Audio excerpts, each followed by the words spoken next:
ازيكم يا اصحاب؟ عاملين ايه؟ وحشتوني قوي قوي قوي. النهارده عندنا مسلسل جديد ودي الحلقه الاولى. وايه المسلسل بيحكي عن صفه بتحطنا في مخاطر واحنا مش فاهمين انها بتسبب كل ده.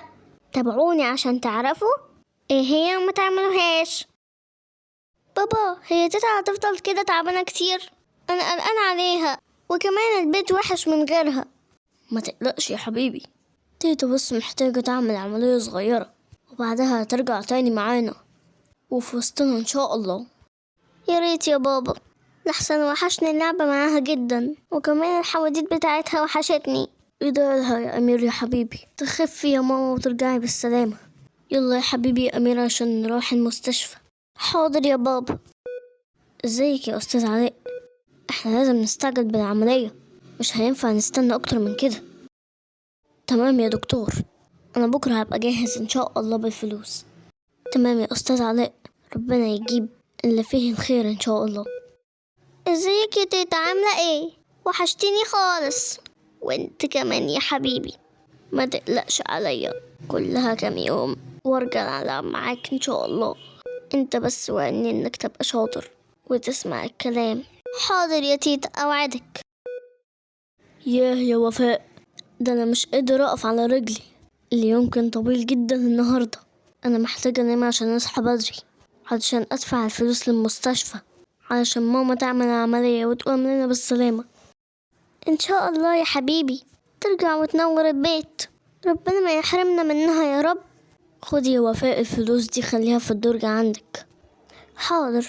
أنا قلقانة على أمير قوي، ما بياكلش كويس وبيعيط كتير عشان ماما. ما تقلقيش أنا هتصرف.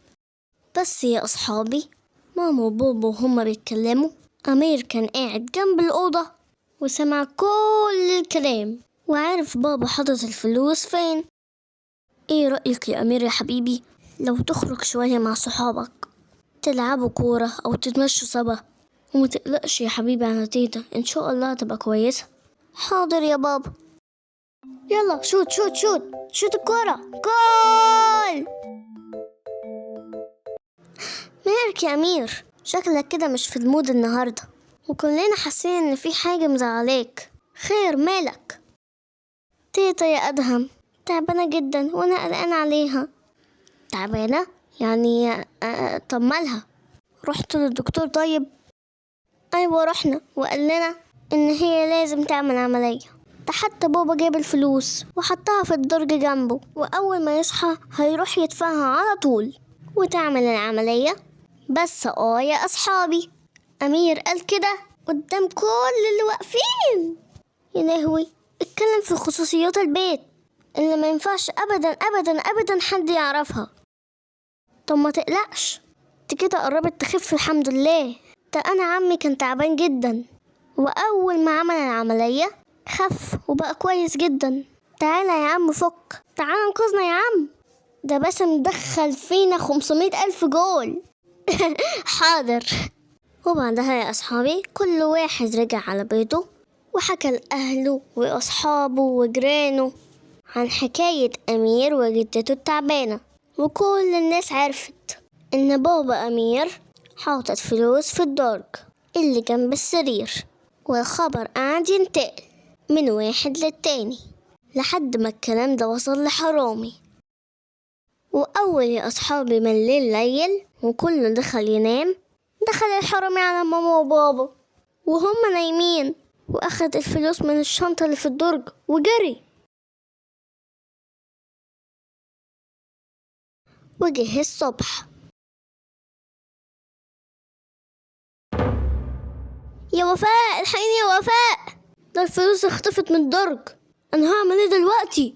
عملية ماما هدفع فلوسها ازاي؟ ما تقلقش ما تقلقش، اهدى إن شاء الله يكون في حل. بابا، في واحد بيسأل عليك بره وعاوزك. ازيك يا عم محمد؟ اتفضل. ازيك يا حبيبي؟ انا شفت امبارح حاجة غريبة جدا جدا جدا. انا شفت واحد خارج من شباك بيتكم بالليل متأخر جدا، حاولت اجري وراه عشان امسكه واعرف سرق ايه من عندكم، بس طلع سريع قوي انا ما قدرتش الحقه. هو في حاجة اتسرقت من عندك؟ يا عم محمد، اتسرق من عندي فلوس، انا مش عارف هعمل ايه.